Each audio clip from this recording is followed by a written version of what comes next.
నమస్తే, నేను Keshav. Welcome to prime debate. Amaravati అభివృద్ధిపై వ్యూహం మారిందా? హైకోర్టు ప్రాంగణంలో నిర్మాణాలకు గ్రీన్ సిగ్నల్, G+3 భవనాలకు AMRDA టెండర్లు, భావితరాలకు తగినట్టుగా భవనాల నిర్మాణానికి ప్లాన్. ఇవన్నీ ఏపీ రాజధాని ప్రాంతంలో ఉత్సాహం నింపుతాయా? ఊహించని విధంగా ఏపీ ప్రభుత్వం తీసుకున్న ఈ నిర్ణయంతో ఆసక్తి మొదలైంది. హైకోర్టు ప్రాంగణంలో 29.40 కోట్లతో నూతన భవనాన్ని నిర్మించేందుకు AMRDA టెండర్లు పిలిచింది. 14 కోర్టు హాళ్లు, న్యాయమూర్తుల ఛాంబర్లు, ఇతర అవసరాల కోసం సుమారు 76,000 చదరపు అడుగుల బిల్డప్ ఏరియాతో ఈ ప్లాన్ రూపుదిద్దుకోనుంది. ప్రస్తుతానికి G+3 అంతస్తులతో నిర్మించనున్న ఈ భవనాన్ని భవిష్యత్తులో అవసరమైతే G+5కి విస్తరించేందుకు అనువుగా పునాదులు వేయనున్నారు. ఈ భవంతి నిర్మాణానికి సంబంధించిన టెండర్ కమ్ రివర్స్ ఆక్షన్ టెండర్లను తగిన అర్హతలున్న సంస్థలు ఈ నెల 16వ తేదీ నుంచి వచ్చే నెల 1వ తేదీలోపు దాఖలు చేయాలి. మరోవైపు రాజధాని గ్రామాల్లో పారిశుద్ధ్య పనులకు సంబంధించిన టెండర్ల ప్రక్రియను కూడా AMRDA చేపట్టింది. సుమారు 5.32 కోట్ల అంచనా వ్యయంతో 2 టెండర్లను ఆహ్వానించింది. ఈ పరిణామాలన్నీ రాజధాని ప్రాంతం అభివృద్ధికి ముందుకు తీసుకువెళ్లేవేనని ప్రభుత్వం చెబుతోంది. ఈ అంశంపైన ఇవాళ ప్రైమ్ డిబేట్ చూద్దాం. ఈరోజు డిబేట్లో పార్టిసిపేట్ చేస్తున్నారు సాహిబ్ గారు, తెలుగుదేశం పార్టీ నాయకులు, అలానే బీజేపీ నేత రవికిరణ్ గారు, జనసేన పార్టీ నాయకులు శరత్ గారు, మరికొందరు కూడా జాయిన్ అవుతారు. ముందుగా సాహిబ్ గారితో మాట్లాడదాం. సాహిబ్ గారు, ఈ అమరావతి ప్రాంతంలో ఇప్పటి వరకు ఒక రకమైన ఆందోళన ఉండేది, అలానే అభివృద్ధికి సంబంధించి ఇంతవరకు ఒక క్లారిటీ ఇవ్వలేదు, ఒక రోడ్ మ్యాప్ అనేది లేదు అనేటువంటి వాదన ఉంది. తాజాగా ఈ నిర్ణయంతో ఈ పరిణామాలు, ఈ వ్యవహారాలన్నింటిలో ఏమైనా మార్పు వస్తుందని అనుకోవచ్చా? కేశవ్ గారు, తమరికి ప్యానెల్లో ఉన్నటువంటి నా తోటి మిత్రులకు, అదేవిధంగా 99 టీవీ ప్రేక్షకులకు నా హృదయపూర్వక నమస్కారాలండి. ఈరోజు ముఖ్యంగా చూసుకుంటా వస్తున్నామండి, ఏదైతే తెలుగుదేశం పార్టీ అధికారం కోల్పోయిన తర్వాత, వైసీపీ వారు అధికారంలోకి వచ్చిన తర్వాత అమరావతి మీద చాలా బురద జల్లే కార్యక్రమాలు పెట్టుకొని అసలు అమరావతిలో అభివృద్ధి ఏమీ లేదు, ఇవన్నీ కూడా గ్రాఫిక్స్ అయ్యి అన్నారండి. అంటే మేము పదే పదే చెప్పుకుంటా వచ్చాం ఇది. ఏమండి, అమరావతిలో ఇప్పటికే ఒక పెద్ద మ్యాప్ అనేది వేయటం జరిగింది. అదేవిధంగా అనుగుణంగా కొన్ని కట్టడాలు చేపట్టాము అని మేము చెప్పిన తర్వాత కేంద్రం కూడా 10,000 కోట్ల రూపాయలతో అక్కడ కట్టడాలు చేపట్టారు. దానిలో భాగంగానే అక్కడ హైకోర్టు కూడా బిల్డింగ్ కన్స్ట్రక్షన్ చేయడం జరిగిందని చెప్పి ఒప్పుకున్నారు. అంటే 2014 విభజన హామీలోని చట్టాలను అమలు చేస్తూ అప్పుడు ఉన్నటువంటి రాష్ట్రపతి ఉత్తర్వుల ద్వారా అమరావతిలో హైకోర్టును స్థాపించడం జరిగిందండి. అప్పుడు కూడా ఏంటంటే 14.2 ఎకరాల్లో 173 కోట్లతో ఆ రోజు మేము నిర్మించాం. అక్కడ కూడా చూసుకుంటే దాదాపు 23 కోర్టు హాల్స్ వచ్చినాయి. అదేవిధంగా అనుబంధ కార్యాలయాలు, అదేవిధంగా లాయర్స్కి కొన్ని హాల్స్, అదేవిధంగా జడ్జిలకి ప్రత్యేక ఆఫీసులలోన, అదేవిధంగా మహిళలకు సంబంధించి ప్రత్యేక ఆఫీస్ కూడా అక్కడ కట్టడం జరిగిందండి. ఆ ప్రాంగణం నుంచి ఇప్పుడు దాకా కూడా ఆంధ్రప్రదేశ్లో ఉన్నటువంటి న్యాయ వ్యవస్థకు సంబంధించిన అన్ని విభాగాలు కూడా అక్కడి నుంచే మనకు తీర్పులు వెలువడించడం జరుగుతూ ఉంది. మరి ఈ నేపథ్యంలో వైసీపీ వారు AMRDA అంటే CRDAని ఆ చట్టాన్ని రద్దు చేస్తూ AMRDA తీసుకొచ్చారు. ఆ AMRDA ద్వారా ఈరోజు 14 హాల్స్కు సంబంధించి వాళ్ళు 14 కోట్ల రూపాయలతో ఈ కోర్టులకు సంబంధించిన ఆ టెండర్లు తీసుకురావడం జరిగింది. అంటే అక్కడ ఏంటంటే 29 కోట్ల రూపాయలు మేము అక్కడ ఇన్వెస్ట్మెంట్ చేసి వాటిని ఎక్స్పాన్షన్ చేద్దామని అంటున్నారు. అంటే అక్కడ ఏంటంటే వాస్తవంగా ఇంతకు ముందులో ఉన్నటువంటి బిల్డింగ్ను ఇప్పుడు ఎక్స్పాండ్ చేస్తున్నారంటే హైకోర్టుని, అంటే భవిష్యత్తులో న్యాయ రాజధాని ఇక్కడి నుంచి తరలిపోదు. ఇంకోటి, వీళ్ళు ఏదైతే రాజకీయ క్రీడలో భాగంగా ప్రాంతాలను డివైడ్ చేశారండి. ఎందుకంటే 3 రాజధానులు అనేది తెర మీదకి తీసుకొచ్చి మేము 3 ప్రాంతాలకు ఏదో న్యాయం చేస్తున్నాము అనే విధానాన్ని ప్రజల్లోకి తీసుకెళ్లారు. తీరా 3 సంవత్సరాల తన పరిపాలన చూసుకుంటే ఈ రోజు హైకోర్టుని తరలించడానికి ఇక వీలు లేదు. ఎందుకంటే ఆల్రెడీ AMRDA ద్వారా అక్కడ కొంత 29 కోట్ల రూపాయల నిధులు కేటాయించి ఒక 14 బ్లాక్స్ ని మేము ఎక్స్పాండ్ చేస్తున్నాము, అదేవిధంగా కొన్ని మౌలిక వస్తువులు కల్పిస్తున్నాం అంటున్నారు. కాబట్టి ఇది మనం అర్థం చేసుకోవాల్సింది ఏంటంటే 3 రాజధానులు కల మాత్రమే అమరావతి రైతులు పండగ చేసుకోవచ్చు.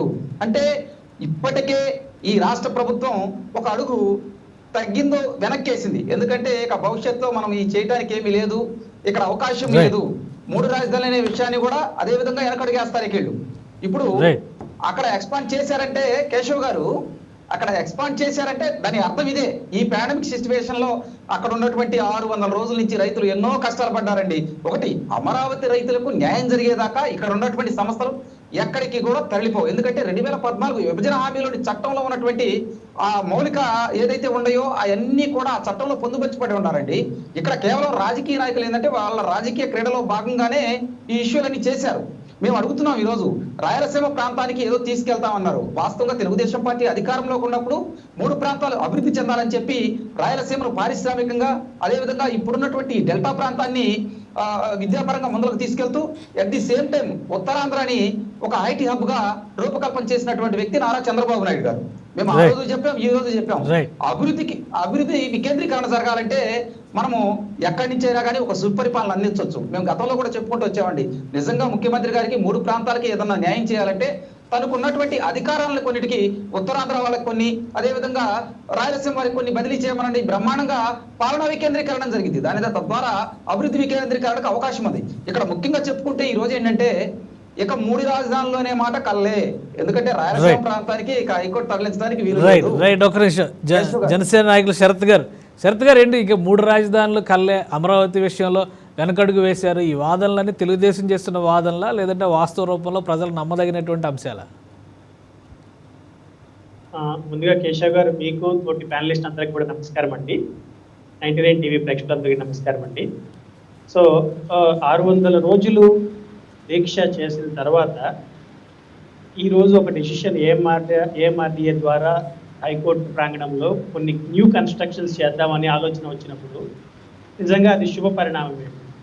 ఎందుకంటే ఒక విధంగా కర్నూలుకి మేము షిఫ్ట్ చేస్తాము అని మాట్లాడుతున్నారు, కానీ ప్రొసీజర్స్ అన్నీ చేశారు, కానీ అది ప్రాసెస్ అవ్వాలంటే చాలా సిగ్నిఫికెంట్ ప్రొసీజర్స్ ఇండియన్ కాన్స్టిట్యూషన్లో స్పెసిఫై చేస్తున్నాయండి.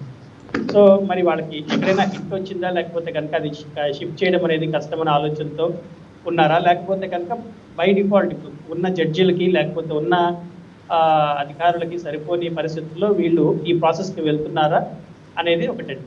సో ఇది ఏదైనా సరే అమరావతి అనేది ప్రజల రాజధాని కింద ఉండాలని మా పార్టీ నుంచి మేము ఎప్పుడు అనుకుంటూనే ఉన్నాము. ఆ విధంగా ఇప్పుడు అక్కడ కొత్త కన్స్ట్రక్షన్స్ రావడం అనేది అంటే ఆ నానుడికి ఖచ్చితంగా స్టెబిలిటీ అనేది వచ్చే అవకాశం అనేది ఉందండి. సో ఇకపోతే జనరల్గా ఎర్లియర్ మనకి 2019లో ఎగ్జిస్టింగ్ హైకోర్టు ప్రిమైసెస్లో ఆల్రెడీ ఫిగర్ చెప్పినట్టుగా ఒక 23 హాల్స్ ప్లస్ ఒక 2.2 లక్షల స్క్వేర్ ఫీట్ కన్స్ట్రక్షన్తో వేరియస్ ఛాంబర్స్, ఆఫీసెస్ ప్లస్ ఇవన్నీ కూడా 157 కోట్లు ఖర్చు పెట్టి L&T సంస్థ ద్వారా కట్టించి ఉన్నారండి. సో ఇప్పుడు మనకి మొన్న ఒక చోట ఇక్కడ స్టాటిస్టిక్స్ చూస్తే కనుక ఇక్కడ కోర్టులో సుమారుగా 1,45,000 పైబడి కేసులు అనేది ఉన్నాయి. అవి అన్నీ కూడా రిజాల్వ్ అవ్వాలి, ప్రజలకంటూ లాభం జరగాలనే ఉద్దేశంతో త్వరితగతిన ప్రొసీజర్స్ కంప్లీట్ చేయడం కోసం కొత్తగా ఉన్న శాంక్షన్ స్ట్రెంత్ ఇప్పుడు 37 శాంక్షన్ స్ట్రెంత్ అయితే కనుక 28 మంది జడ్జిలు ప్లస్ పర్మనెంట్ జడ్జిలు ప్లస్ ఈ ఒక సుమారుగా 9 మంది అడిషనల్ జడ్జిలు అనే వాళ్ళు ఉన్నారు. వీటికి అదనంగా కూడా ఏదైనా రిసోర్సెస్ని పెంచి సబ్సిక్వెంట్గా ప్రజలకి బెనిఫిట్ చేయాలనే ఉద్దేశంతో వచ్చినారండి. ఇకపోతే మీ క్వశ్చన్కి పర్టికులర్గా వస్తే కనుక ఇది నిజంగా అమరావతి ప్రజలు హ్యాపీ అవ్వాల్సిన సినారియో అండి. ఎందుకంటే అమరావతిలో కన్స్ట్రక్షన్ ఓరియంటేషన్లో ఖచ్చితమైన రిక్వైర్మెంట్లో రివర్స్ టెండరింగ్ ప్రాసెస్ అనేది వీళ్ళ మన వైఎస్ఆర్సీపీ పార్టీ వాళ్ళ నానుడైతే ఖచ్చితంగా కన్స్ట్రక్షన్ చేస్తున్నారంటే కనుక మళ్ళీ సుమారుగా 30 కోట్లు వరకు ఇన్వెస్ట్ చేస్తున్నారంటే కనుక it's a stand of public benefit అండి. అలాగే వైఎస్ఆర్సీపీ గవర్నమెంట్ వాళ్ళు 3 రాజధానులు అని చెప్పారు, దాంట్లో అమరావతి కూడా రాజధాని ఉంటుందన్నారు. బట్ వాళ్ళ స్టాండ్ అనేది కోర్టు అనేది ఇక్కడి నుంచి మేము కర్నూలుకి తరలిస్తామనే పదాలు చెప్పున్నారు. బట్ ఈరోజు ఇది చేస్తున్నారంటే కనుక అది ఒక మంచి పాయింట్ అండి. అలాగే మనకి ఎప్పుడైనా సరే ఈ హైకోర్టుని వాళ్ళు ఈజీగా తరలించాలంటే కనుక దాని ప్రొసీజర్ కాన్స్టిట్యూషన్ ప్రకారం ఫస్ట్ మన అసెంబ్లీలో నిర్ణయం తీసుకొని గవర్నర్ గారికి పంపించి ఆ స్టేజ్ వరకు కంప్లీట్ అయిందండి. సబ్సిక్వెంట్గా అది సెంట్రల్ గవర్నమెంట్కి పంపించాలి. అక్కడి నుంచి సుప్రీంకోర్టుతో ఇంటరాక్షన్స్ జరగాలి. అక్కడి నుంచి వాళ్ళ ఒపీనియన్ తీసుకున్న తర్వాత మళ్ళీ further honourable president of India దగ్గర నుంచి ఒపీనియన్ రావాలి. అవన్నీ వచ్చిన తర్వాత డిసిషన్స్ అనేది జరుగుతాయి. తప్పితే వీళ్ళు అనుకున్నట్టుగా ఎప్పుడు తరలించేద్దాము అనే ఆలోచన మాత్రం అది వైఎస్ఆర్సీపీ గవర్నమెంట్ ప్రభుత్వం వాళ్ళు ఆ ప్రజల్ని మభ్యపెట్టి ఏదో ప్రజల్ని మేము మేబీ టోటల్ పాలన డైవర్సిఫికేషన్ చేస్తున్నామని చెప్పి వాళ్ళు వైజాగ్లో కానీ కర్నూలులో కానీ వాళ్ళ నాయకులు కొన్న పొలాలకి వాటికి వీటికి బెనిఫిట్ సంపాదించుకున్నామని ఆలోచన తప్పితే నిజంగా ప్రజల కోసం బెనిఫిట్ కోసం ఆలోచించి చేసే స్టెప్స్ అయితే అవి కాదండి. రైట్ రవికిరణ్ గారు న్యాయ రాజధాని అనే ప్రస్తావన ఇక దీంతో ఆగిపోయినట్ట, అలా అలా భావించవచ్చా? ఆ ప్రక్రియ అసాధ్యం కాబట్టి ముందు ఇక్కడ ఉన్న చోట ఇన్ఫ్రాస్ట్రక్చర్ క్రియేట్ చేయాలని ప్రభుత్వం ఆలోచిస్తుంది అనేటువంటి విశ్లేషణని జనం ఆమోదించవచ్చా?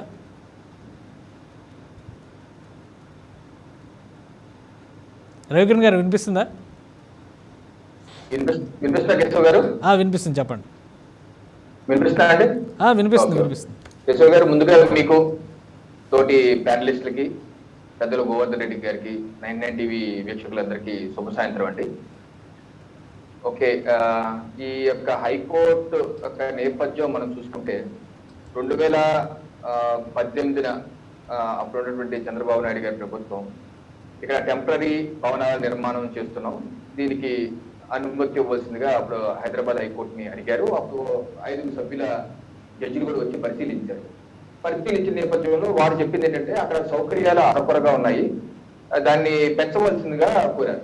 అప్పుడు రాష్ట్ర ప్రభుత్వం చంద్రబాబు నాయుడు గారు చెప్పింది టెంపరీయే, ఎందుకంటే వాళ్ళు డిస్ట్రిక్ట్ కోర్ట్ కాంప్లెక్స్ లోనే టెంపరీ కడుతున్నాము, దీన్ని మళ్ళీ మేము ఫుల్ ఫ్లెడ్జ్డ్ గా కట్టడం కొంత సమయం పడుతుంది అన్నారు.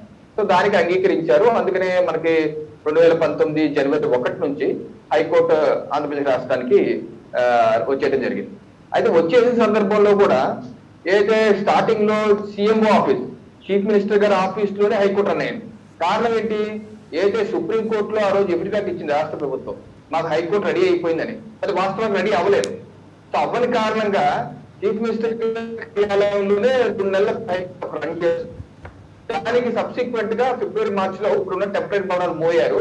దానికి అనుగుణంగానే అప్పుడు సిజేఐగా ఉన్నటువంటి రంజిత్ గగన్ తీసుకొచ్చి జస్టిస్ సిటీ ఏదైతే వీరు పర్మనెంట్ బిల్డింగ్ అన్నారో పర్మనెంట్ బిల్డింగ్ లో కూడా శంకుస్థాపన ఆ రోజు చంద్రబాబు నాయుడు గారు చేయడం జరిగింది. అయితే స్థూలంగా చూసుకుంటే 2019 అక్టోబర్ లో హైకోర్టు చీఫ్ జస్టిస్ గా ఉన్నటువంటి మహేశ్వరి గారు అనేక మార్లు చెప్పారు. ఏం చెప్పారు? ఇప్పుడు ఉన్నటువంటి హైకోర్టు టెంపరీ బిల్డింగ్ అని చెప్పారు, అరకొర సదుపాయాలు ఉన్నాయి, కనీసం టీ ఇచ్చే పరిస్థితి కూడా లేదు, ఇక్కడ లాయర్ల కార్ పార్కింగ్ ప్లేస్ లేదు, లాయర్లకి వెయిటింగ్ ప్లేస్ లేదు, లేకపోతే వచ్చిన క్లయింట్ ప్లేస్ లేదు, రోజుకి 4-5 వేల మంది వస్తారు, ఇక్కడ ఫెసిలిటీస్ లేవు, వర్షం వస్తే నీరు వచ్చేస్తుందని చెప్పేసి అనేక మార్లు కోర్టు ఆగ్రహించడం కావచ్చు, శుద్ధిబద్ధంగా చెప్పడం కావచ్చు, అనేక మార్లు చెప్పారు. చెప్పినప్పటికీ ఏదైతే జగన్మోహన్ రెడ్డి గారి ప్రభుత్వం, అప్పుడు జగన్మోహన్ రెడ్డి గారి ప్రభుత్వం వచ్చేసింది, అప్పటి నుంచి అడుగుతున్నారు. నాకు తెలిసి ఇటీవల గోస్వామి గారు కూడా సిజేఐగా జనవరి 1, 2021 బాధ్యత తీసుకున్నప్పుడు తర్వాత కూడా 1-2 సందర్భాలుగా చెప్పారు. సో ఈ నేపథ్యంలో గత 2 సంవత్సరాలుగా డిలే అయ్యి ఏదైతే హైకోర్టు యొక్క కాంప్లెక్స్ సరిపోవటం లేదు, మౌలిక వసతులు పెరగాలి. ఇప్పుడు ఇచ్చింది ఎంత? కేశవ్ గారు 30 కోట్లు. 30 కోట్లతో కొత్త భవనం కడుతున్నారు. ఈ 30 కోట్లు అప్పుడే కట్టచ్చు, 2 ఏళ్ళ క్రితమే. ఎందుకు 2 ఇయర్స్ వరకు వెయిట్ చేయడం? 30 కోట్లు పెద్ద సమస్య కాదు కదా. ఇప్పుడు హైకోర్టు పెద్ద కీలకమైన వ్యక్తి, 5-6 వేల మంది రోజుకు వస్తారు, ఎందుకు వెయిట్ చేశారు? అలాగే స్వచ్ఛ భారత్ ఏదైతే శానిటేషన్ గురించి 5 కోట్లు అన్నారు, శానిటేషన్ గురించి కూడా ఎంతకాలం వెయిట్ చేయాలా? ఇంతకాలం 2 ఏళ్ల పాటు శానిటేషన్ గురించి ఏం చేశారు? కనీసం మీరు 3 రాజధానులు అనుకున్నప్పుడు అమరావతి కూడా ఒక రాజధానిగా మీరు అంటున్నారు కదా. అసలు మీరు నోటిఫికేషన్, మీరు ఇచ్చిన జీవోలో రాజధాని మార్చట్లేదు. మీరు ఇచ్చిన జీవో ప్రకారం ఆన్ పేపర్ అయితే మీరు రాజధాని మార్చట్లేదు, అమరావతి రాజధాని. 2 ఏళ్ల పాటు ఎందుకు వెయిట్ చేశారు? జూన్ 30, 2021 ముఖ్యమంత్రి జగన్మోహన్ రెడ్డి గారు ఏదైతే ఉండవల్లి సూయిజ్ గేట్ల మీద చంద్రబాబు నాయుడు గారు 40 ఇయర్స్ అని చెప్పుకున్నటువంటి చంద్రబాబు నాయుడు గారు ఏదైతే డిసెంబర్ 2014లోనే అమరావతి క్యాపిటల్ చెప్తున్న వ్యక్తి, ఈ కనీసం ఆ సూయేజ్ గేట్ల మీద ఒక పెద్ద రోడ్డు, 2 వరుసల రోడ్డు నిర్మించుకోవాలి. ఇప్పుడు ఏదైతే కృష్ణానది కుడికాలు కరకట్ట మీద పెద్ద రోడ్డు వేసుకునే పని కూడా చేయలేదు ఆయన 4.5 సంవత్సరాల్లో. ఈ ముఖ్యమంత్రి గారు వచ్చి 2 ఏళ్ళ వరకు ఏం చేయలేదు. 2 ఏళ్ళకి మానేసి మొన్న జూన్ 30 తారీఖు శంకుస్థాపన చేశారు. ఆ సూయేజ్ గేట్ పెద్ద చేసి 2 వరుసలు రోడ్లు వేస్తాను, 15 కిలోమీటర్లు 150 కోట్ల రూపాయలతో వేస్తానని చెప్పి మొదలు పెట్టారు. ఎందుకు డిలే? అప్పుడు ఆయన 40 ఏళ్ళ ఇండస్ట్రీ, ఆయన కనీసం రోడ్డు కూడా వేయలేదు. వీరు కూడా మంచి మరి యువకులు, పారిశ్రామికవేత్త అని తెలిసిన వ్యక్తి, 2009 నుంచి రాజకీయాలు ఉన్నారు, వీరు లేట్ చేశారు.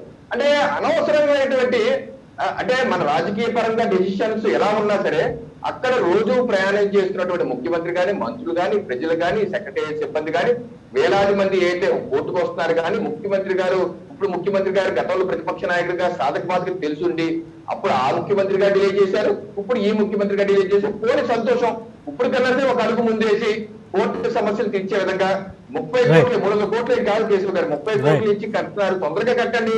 ఎందుకంటే అనేకమైన కేసులు ఇప్పుడు కరెక్ట్ గా చెప్పారు, అనేకమైన కేసులు పెండింగ్ లో ఉన్నాయి.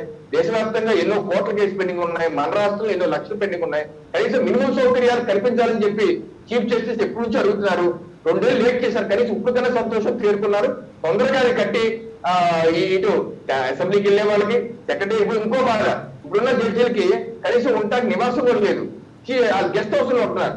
ఆ గెస్ట్ హౌస్ లో ఖర్చు ఎంత అవుతుంది, వారి యొక్క ట్రాన్స్పోర్టేషన్, ఎందుకంటే రోజు అప్ అండ్ డౌన్ 60 కిలోమీటర్లు అప్ అండ్ డౌన్ చేయాలి, 60 కిలోమీటర్లు అప్ అండ్ డౌన్ చేయాలి. చాలా ఇబ్బందులు ఉన్నాయి. కనీసం వాళ్ళకి ఒక కాంప్లెక్స్ కట్టి వాళ్ళకి ఉండడానికి నివాసానికి అక్కడ ప్లేస్ ఏర్పాటు చేసి ఇన్ని చేస్తే కొంచెం సజావుగా పనులు జరిగే అవకాశం ఉంది. ఇప్పటికైనా సరే జగన్మోహన్ రెడ్డి గారు ప్రభుత్వం చేరుకుంటాం సంతోషదాయకంగా మేమైతే భావిస్తున్నాం. కేశవ్ గారు రైట్. వైసీపీ నేత గోవింద్ రెడ్డి గారు మనతో లైవ్ లో ఉన్నారు. గోవింద్ రెడ్డి గారు, ఏంటి వ్యూహం మారిందా?